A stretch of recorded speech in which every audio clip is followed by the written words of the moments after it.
বিসমিল্লাহির রহমানির রহিম।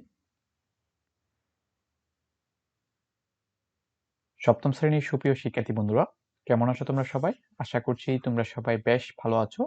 তোমাদের সবাইকে স্বাগতম জানাচ্ছি তোমাদের বাংলার নতুন আরেকটি ক্লাসে।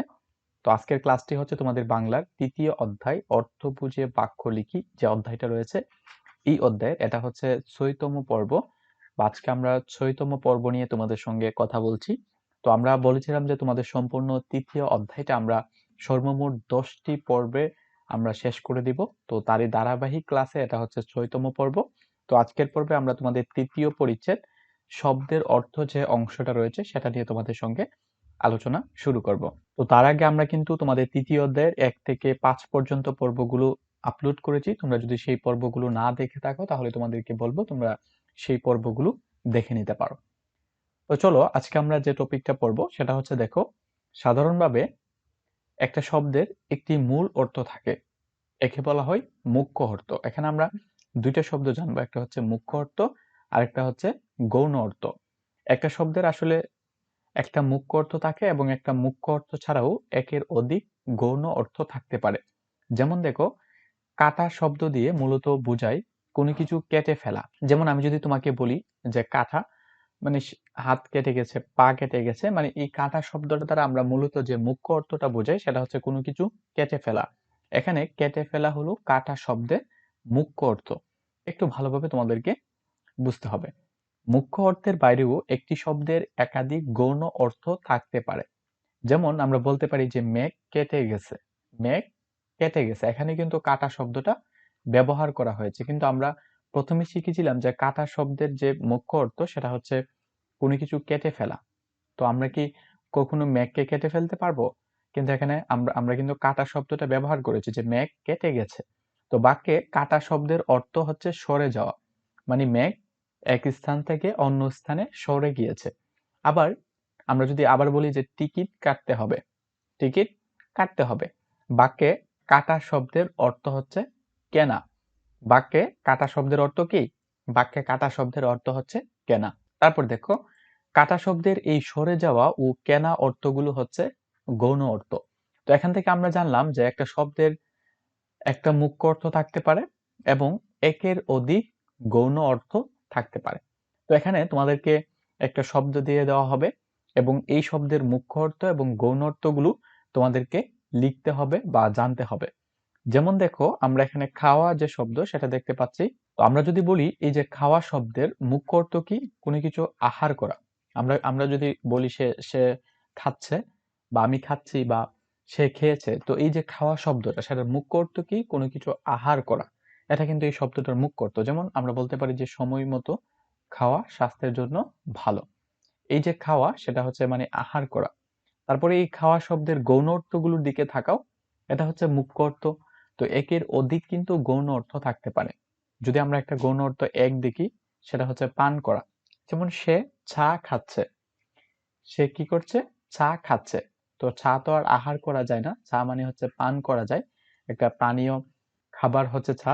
তার মানে আমরা বলতে পারি যে সে চা খাচ্ছে। এখানে এই যে খাওয়া, এই শব্দটা কি অর্থে ব্যবহার করা হয়েছে? পান করা অর্থ বোঝাতে এখানে কিন্তু শব্দটা ব্যবহার করা হয়েছে। ঠিক একইভাবে এখানে যদি দেখো যে গৌণ অর্থ দুইয়ে আমরা যদি দেখি, এখানে নেওয়া অর্থে কোন শব্দটা ব্যবহার করা হয়েছে? লোকটি ঘুষ খেয়ে জেলে আছে। লোকটি ঘুষ খেয়ে জেলে আছে। তার মানে যে ঘুষ, ঘুষটা সে কি করেছে? নিয়েছে। তার মানে এখানে খাওয়া শব্দটা ব্যবহার করা হয়েছে নেওয়া অর্থে, ঠিক আছে? তারপর আমরা যদি আরো একটা শব্দ দেখি, যেমন গরম। গরম শব্দের মুখ্য অর্থ যেমন হচ্ছে উত্তপ্ত। গরম বলতে আমরা কি বুঝি? উত্তপ্ত। এটা হচ্ছে গরম শব্দের মুখ্য অর্থ। যেমন হচ্ছে কামার গরম লোহা পিটিয়ে দা বানায়। কামার গরম লোহা পিটিয়ে দা বানায়। আর এই গরম শব্দের আমরা যদি গৌণ অর্থগুলো দেখি, এখানে একের অধিক গৌণ অর্থ থাকতে পারে। যেমন দেখো, প্রথম গৌণ অর্থ রয়েছে উগ্র। উগ্র বোঝাতে আমরা এটাকে এভাবে ব্যবহার করতে পারি, কোনো কারণে তার মেজাজ গরম হয়ে আছে। কোনো কারণে তার মেজাজ গরম হয়ে আছে মানে উগ্র হয়ে আছে। আবার চড়া বোঝাতে আমরা কিভাবে ব্যবহার করি দেখো, কয়েকদিন ধরে মাছের বাজার গরম। কয়েকদিন ধরে মাছের বাজার গরম। এখানে যে গরম শব্দটা ব্যবহার করা হয়েছে সেটা মাছের দাম চড়া বোঝাতে ব্যবহার করা হয়েছে। আবার দেখো টাটকা। টাটকা বোঝাতে আমরা ব্যবহার করি যে আজকের গরম খবরটা জানেন? তারপরে দেখো গৌণ অর্থ 4 আমরা কি দেখতে পাচ্ছি, শীত নিবারক। এখানে শীত নিবারক হিসাবে আমরা বলতে পারি যে বাইরে ঠান্ডা, গরম কাপড় পরে বের হও। এভাবে আমরা গড় শব্দের মুখ্য অর্থ এবং গৌণ অর্থগুলো এখানে পড়ে নেব। তো আমি সবগুলো আর পড়ছি না, আশা করছি তোমরা নিজেরা এই সবগুলো শব্দের মুখ্য অর্থ এবং যে গৌণ অর্থগুলো রয়েছে সেগুলো তোমরা নিজেরা পড়তে পারবে। তারপরে দেখো আমরা যদি নাম শব্দের দিকে তাকাই, তাহলে নাম শব্দটারও একটা মুখ্য অর্থ রয়েছে এবং তার কিছু গৌণ অর্থ রয়েছে। আমরা এগুলো একটু পড়ে নেওয়ার চেষ্টা করবো। যে নাম, নাম মানে হচ্ছে নামকরণ। আমরা বলতে পারি যে তার নাম হচ্ছে নয়নতারা। তো গৌণ অর্থগুলো যদি দেখি, যেমন খ্যাতি, তার অনেক নাম শুনেছি, তার অনেক নাম শুনেছি। বা লক্ষণ বোঝাতে আমরা বলতে পারি যে বৃষ্টি থামার নাম নেই, বৃষ্টি থামার নাম নেই। এভাবে এখানে তোমাদেরকে ভার একটি শব্দ রয়েছে, ভার মানে হচ্ছে ওজন, বস্তাটার ভার অনেক বেশি। তারপর দেখো এখানে গৌণ অর্থগুলো কি হতে পারে, যেমন হচ্ছে দায়িত্ব, সংসারের ভার সে একা টানছে, সংসারের ভার সে একা টানছে। এখানে এই যে ভার শব্দটা ব্যবহার করা হয়েছে কি বোঝাতে, দায়িত্ব বোঝাতে। তারপরে এখন যদি তুমি উপরের মুখ্য অর্থ বা গৌণ অর্থগুলো বুঝে থাকো, তাহলে তোমাদেরকে এখানে সর্বমোট 6টার মতো তোমাদেরকে শব্দ দিয়ে দেওয়া রয়েছে এবং তোমাদেরকে বলা হয়েছে এই শব্দগুলোর মুখ্য অর্থ কি হবে এবং গৌণ অর্থ কি কি হবে এবং কি কিভাবে তুমি বাক্য তৈরি করতে পারো, সেটার প্রয়োগ তুমি এখানে লিখো। এখানে বলা হয়েছে নিচের শব্দগুলো ব্যবহার করে মুখ্য অর্থ এবং এক বা একাধিক গৌণ অর্থের যথাযথ প্রয়োগ এখানে দেখাও। যেমন আমাদেরকে বলা হয়েছে যে পাখা শব্দ, এই শব্দটার মুখ্য অর্থ এখানে আমাদের লিখতে হবে। এখানে আমরা একটা গৌণ অর্থ লিখবো, এখানে একটা গৌণ অর্থ লিখবো। ঠিক একইভাবে আমাদের প্রত্যেকটা সমাধান করতে হবে যে দরা শব্দটার মুখ্য অর্থ কি হবে, গৌণ অর্থ কোনগুলো হবে, কথা শব্দটার, মুখ শব্দটার, পাগল শব্দটার, এভাবে আমাদেরকে লিখতে হবে। তো আমরা এটা কিভাবে লিখবো, চলো আমরা নমুনা উত্তরটা দেখে নিই। তারপর তোমাদের লেখা শেষ হলে সহপাঠীর লেখা বাক্যের সঙ্গে তোমার বাক্যগুলো মিলিয়ে দেখতে পারো। তো চলো আমরা নমুনা উত্তরে চলে যাই এবং সেখানে দেখে নেওয়ার চেষ্টা করি। যে সুপ্রিয় শিক্ষার্থী বন্ধুরা, তোমাদের প্রথম যে শব্দটি ছিল সেটি হচ্ছে পাকা শব্দ। তোমরা এখানে দেখতে পাচ্ছ যে তোমাদের প্রথম যে শব্দ ছিল সেটা হচ্ছে পাকা। তো আমরা পাকা শব্দের মুখ্য অর্থ কি লিখতে পারি, পরিপক্ক হওয়া। পাকা শব্দের মুখ্য অর্থ হচ্ছে পরিপক্ক হওয়া। তার মানে পাকা আম খেতে মজা, আমরা এটা বাক্য লিখলাম। তো এই পাকা শব্দের দুইটা গৌণ অর্থ আমাদেরকে লিখতে হবে। যেমন ইট বা পাথরের তৈরি। এক্ষেত্রে আমরা বলতে পারি যে বিদ্যালয়ের রাস্তাটি পাকা করা প্রয়োজন, বিদ্যালয়ের রাস্তাটি পাকা করা প্রয়োজন। তার মানে পাকা বলতে কি বোঝানো হয়েছে, যে ইট বা পাথরের তৈরি একটা রাস্তা করতে হবে। তারপর দেখো গৌণ অর্থ 2 যদি আমরা দেখি, তাহলে এখানে বলা হয়েছে, এখানে যে শব্দটা ব্যবহার করা হয়েছে স্থায়ী বোঝাতে। এখানে পাকা শব্দটা ব্যবহার করা হয়েছে স্থায়ী বোঝাতে। যেমন আমরা বলতে পারি যে এ কাপড়ের রং পাকা। এই যে পাকা শব্দ, সেটা কি অর্থে ব্যবহার করা হয়েছে, সেটার গৌণ অর্থ, সেটা কি অর্থে, স্থায়ী বোঝাতে। স্থায়ী বোঝাতে কিন্তু এই পাকা শব্দটা এখানে ব্যবহার করা হয়েছে। এখন যদি আমরা ধরা শব্দটা দেখি, তার মুখ্য অর্থ হচ্ছে ধারণ করা। কি করা, ধারণ করা। এই জুড়িতে অনেক আম ধরবে। তো আমরা যদি গৌণ অর্থ 1 দেখি, যন্ত্রণা বোধ করা বোঝাতে আমরা কিভাবে ব্যবহার করি, খুব মাথা ধরেছে, খুব মাথা ধরেছে, কথা বলো না। তারপরে গৌণ অর্থ 2 আমরা দেখি, আরম্ভ করা। শিক্ষার্থীদের কয়েকজন গান ধরলো, শিক্ষার্থীদের কয়েকজন গান ধরলো।